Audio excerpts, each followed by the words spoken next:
Sorry.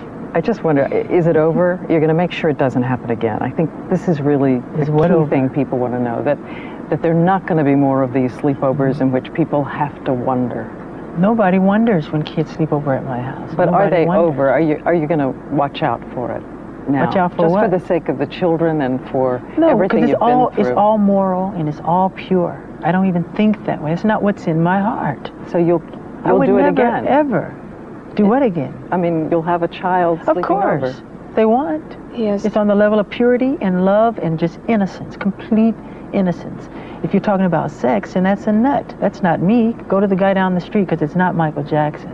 It's not what I'm interested in. Okay, but Elizabeth Taylor, talk to us a little bit about what she saw when she went over and talked to you in the middle of this, what she called agony. One of the things I think she was so angry about with us was that she said people always talk about one side of a person, they never give them credit for their accomplishments. That's right. Particularly what they give to children and the money you give to children. That's how it starts. When he's on tour, he goes to hospitals without the press following him, without anyone knowing. He'll get up in a disguise and do it, take his disguise off when he's there, and kids know, wow, it's Michael Jackson. Was there no point at which you said to yourself, reading everything everybody had been reading,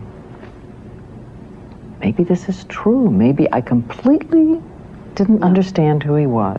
No way. Absolutely not. Never. Never. I know Michael's heart. I know his mind and his soul. I'm not that insensitive, especially to him or people I love. How did you decide to go to Singapore? He was my friend. He was alone. He was totally alone. And he just, he needed help. Nothing in the world could have hurt him more. If it had been calculated, if they'd planned an assassination, they couldn't have done it any better. It almost broke his heart. She says she recognized a friend turning to painkillers for escape. He wasn't aware of what was happening. He was dulling his pain.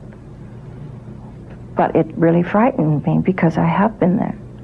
And I know how easy it is to get there when you're in mental or physical pain. And he knew right away that he had to deal with it too. Not right away. Not right away, but he knew. There were some reports during this period, Michael, that it was such agony for you that you were actually suicidal. Is that true? I was never suicidal. I love life too much to ever be suicidal. I'm resilient. I have rhinoceros skin. Never, ever suicidal. Did it leave you, though... Heartbroken, but not suicidal.